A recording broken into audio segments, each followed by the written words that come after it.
அறிவார்ந்த விவசாய அன்பு சொந்தங்களே, உங்கள் எல்லோருக்கும் சரோனி அக்ரி ஃபார்ம் டெவலப்மெண்ட் சரி யூடியூப் சேனலின் வணக்கங்கள். இந்த விவசாய பூமி கிராமத்து பக்கத்தில்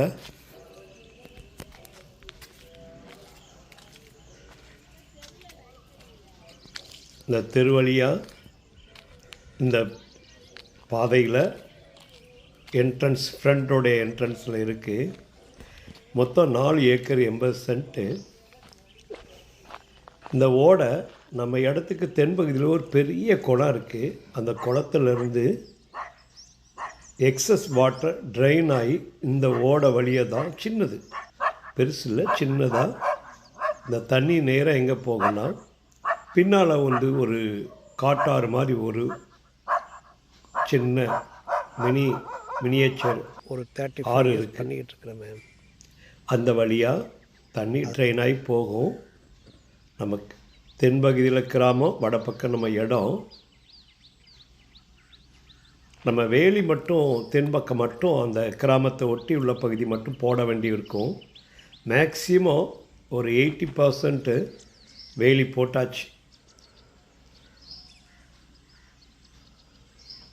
ஓரளவு சரௌண்டட் ஏரியா அக்ரிகல்ச்சர் பண்ணிக்கிட்டு இருக்கிறாங்க. பாருங்கள், இது கிழக்கு பக்கம் உள்ள வேலி.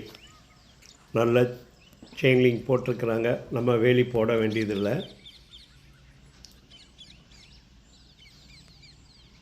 அது பக்கத்தில் கிழக்கு ஒரு கோயில் இருக்குது.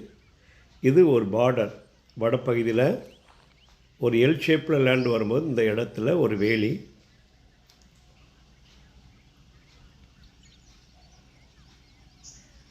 ஓரளவு விவசாயத்துக்கு ஏற்ற மண். மழை காலத்தில் கொஞ்சம் சொதன்னு இருக்கும். ஏன்னா இது ஒரு டைப்பான செம்மண் இல்லாமல் கரிசல் இல்லாமல் இருபாங்கு மண். இப்போது நம்ம இடத்து சைடில் கூடி வரக்கூடிய தண்ணியை இவங்க பயன்படுத்தாதனால தண்ணி இந்த இடத்துக்கு கொண்டு போகிறாங்க.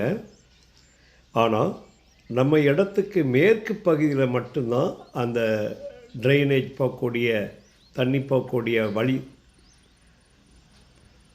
அதனால் நம்ம இடத்துல கூடி தண்ணி போகாது. மேற்கு பக்கம் கட்டாயம்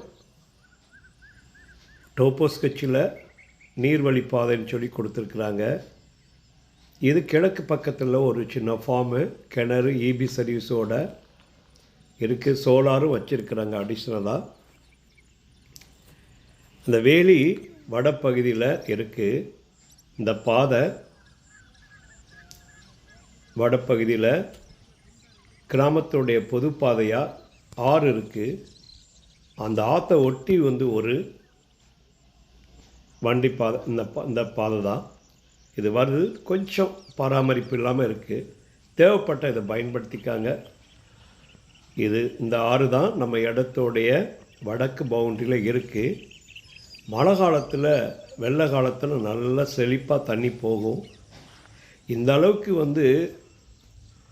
தென்பக்கம் பெரிய குளம், வடப்பக்கம் ஆறு, நம்ம இடத்துல ஒரு அக்ரிகல்ச்சர் டேரிஃபோட ஒரு கிணறு. ஆரம்ப கட்டத்தில் இந்த மாதிரி சப்டிவிஷன் பண்ணி எதுவுமே பண்ணலை. வடப்பகுதியிலேருந்து அவங்க இடத்த தனியாக பிரித்து ஆற்றுலேருந்து வரக்கூடிய பாதை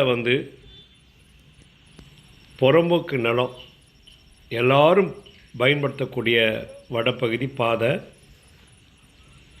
நீங்கள் பார்க்குறது நம்ம கிணறு, தனிக்கிணறு, பங்கு கிடையாது. இதில் 3 HP இபி நம்ம ரெவன்யூ ரெக்கார்டில் இண்டிகேட் பண்ணியிருக்கிறாங்க. இது நம்ம இபி சர்வீஸு எல்லாம் தூந்து போய் கிடக்கு. ஆனால் ஆக்ஷனில் இருக்குது. பம்ப் ரூம்லாம் பாருங்கள். மண்ணுடைய ஆழமும் ரொம்ப மோசம் இல்லை. தைரியமாக 4 ஏக்கர் 80 சென்டில் விவசாயம் பண்ணக்கூடிய நெல், வாழை, தென்னை, தீவனப்பயிர் போடுறதுக்கோ ஆடு மாடு வளர்க்குறதுக்கோ ஏற்ற பூமி. முன்னால் அந்த பக்கம்லாம் வேலி இல்லாமல் இருந்துச்சு. இப்போ வேலியும் போட்டாங்க. இது நம்மளுக்கு பக்கத்தில் உள்ள பவுண்டரியில் உள்ள கிணறு. தேவைப்பட்டால் பயன்படுத்திக்கலாம். இது மேற்கு பகுதியில் நம்ம பூமி எப்படி இருக்குன்னு காமிச்சிருக்கிறோம். இதுதான் உண்மையாக மேற்கு பகுதியில் உள்ள தண்ணி போகக்கூடிய பாதை. போன வருஷம் இதெல்லாம் அதிகமாக ப்ரொஸ் ஆஃபீஸ் இருந்துச்சு. அதெல்லாம் இப்போ ஜங்கிள் கிளியர் பண்ணிட்டு பக்காவாக தண்ணி போகக்கூடிய பாதை, நம்மளுடைய பவுண்ட்ரி எல்லாம் வேலிலாம் போட்டு எந்த விதமான சிக்கல் இல்லாமல் பக்காவாக பவுண்ட்ரியெல்லாம் சர்வே பண்ணி கல் போட்டு வேலியும் போட்டு விட்டாங்க. வாங்குகிறவங்களுக்கு வரப்பிரசாதம் இந்த பாதை தான். வடப்பகுதியிலேருந்து நம்ம வந்து இந்த பாதை நல்ல கவர்மெண்ட் ரெவென்யூ ரெக்கார்டு உள்ள பாதை தான். தைரியமாக எல்லா டைப் ஆஃப் வெஹிக்கிளும் பயன்படுத்திக்கலாம். இந்த எப்போ மட்டும்தான் நம்ம வந்து அந்த பாதையை பயன்படுத்த போகிறோம். பாருங்கள், இந்த பாதை வழியே உள்ளே வந்து அப்படி மேற்கு நோக்கி போகிறோம். எல்லாம் வேலி போட்டாச்சு. அதனால் பவுண்ட்ரிக்கு நம்மளுக்கு பிரச்சனை இல்லாத அளவுக்கு 2 பக்கம் கிழக்கையும் மேற்கையும் வேலி போட்டு வடக்கிருந்து தெற்கு நோக்கி வரக்கூடிய இதை தான் நம்ம காமிச்சிருக்கிறோம். ரெகுலராக சேனலை பாருங்கள், மறக்காமல் ஆதரவு கொடுத்து சப்ஸ்கிரைப் பண்ணுங்கள், பக்கத்தில் உள்ள பெல் ஐக்கானை ப்ரெஸ் பண்ணுங்கள். அப்போ தான் நோட்டிஃபிகேஷன் கிடைக்கும். நோட்டிஃபிகேஷன் ஆன் பண்ணி விடுங்க. நன்றி.